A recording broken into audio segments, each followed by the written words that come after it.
Welcome to the second lecture in the series under the title of Optics.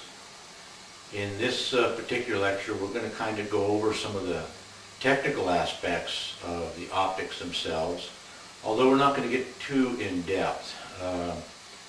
There's books written on this subject, taken into the mathematic level and so forth, and if one is interested in this, and it is an interesting subject, the internet nowadays has far more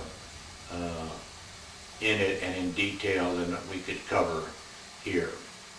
Here we're just going to try to give a basic overview that is at the user level, that will make some of the technology and the technical issues a little more user-friendly to understand and utilize.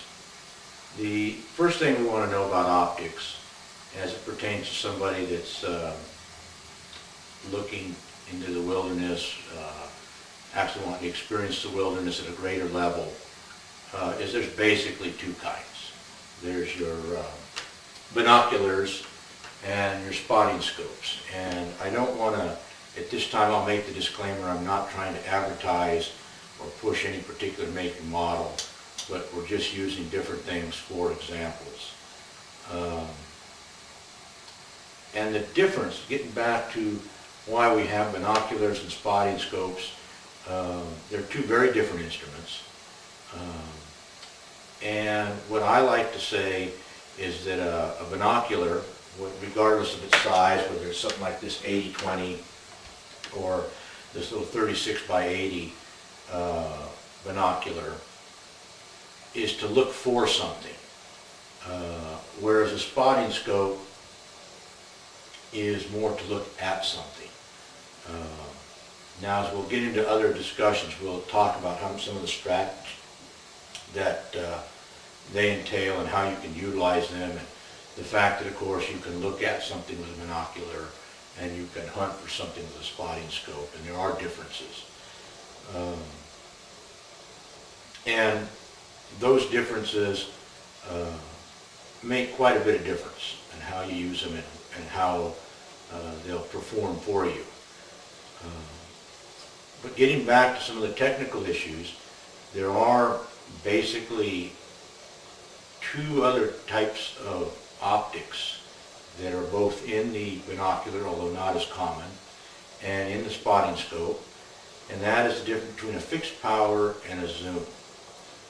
Now, a lot of times people think zoom in terms of only being good, but in fact, while a zoom has its place, and you usually find them in spotting scopes, they do have their price and performance. Most of the time, if you have a spotting scope, let's say, that can have interchangeable lenses, one of the things you'll find that, say, a 20 power zoom lens will have half the field of view as a fixed lens, the fixed 20. And the reason for this is the zoom is a very complex lens with many lenses in it, and you just can't get that much light through it, basically, and the complexity, and one of the ways to get rid of that is to reduce the field of view. And so instead of having the full fireplace, so to speak, in view, you'd only have half with a zoom lens, to kind of give an example, as a price. And also you're going to have a darker image, because every time you put light through a lens, it's going to eat up 1, 2, 3, maybe 5 or 10% of the light, depending on the quality of the optics, but it eats up some of the light. And the zoom lens has a number of different lenses added to it, and so it eats up more light. And each lens, no matter how perfect and well coated and produced, has some level of distortion. And there's different types of distortion. There's an image distortion, there's color distortions, and so forth. But distortion is distortion, and in the end that degrades the image, and as it degrades the image, you end up putting something on with a zoom lens or fixed, and you say, well, I can crank it up, the image does get bigger, but I still can't tell whether that's a branch or a set of antlers, because the image is taken up in distortion. So that's one thing to consider when you're looking, especially at a set of binoculars or a spotting scope. A fixed power isn't necessarily bad and has its advantages, as does a zoom. Another basic understanding of the optics, whether it's a spotting scope or a pair of binoculars, is most of them you'll find will have a designation something like 10 by 50. That's what this set of binoculars is, and the 10, of course, is the magnification, and the 50 is the distance, the diameter of the objective lens, the lens in the very front. And the bigger this lens, the more light gathering capacity you have. Now, all things being equal, and they rarely are, the bigger the lens, the better.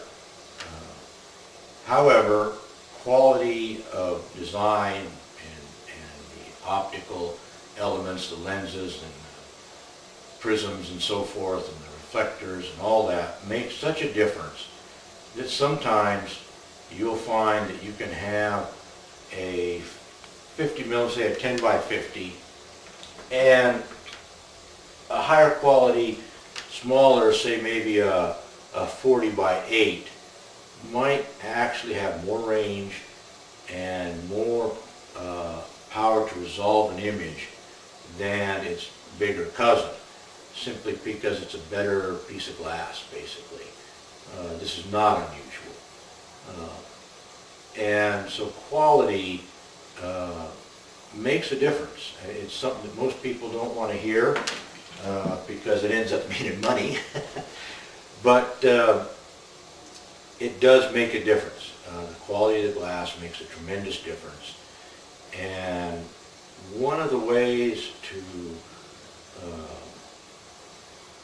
view this is the better the glass, the better the experience, or you might say a certain set of binoculars might give the user, for every 10 days, it gets him 12 or 13 or 14 days.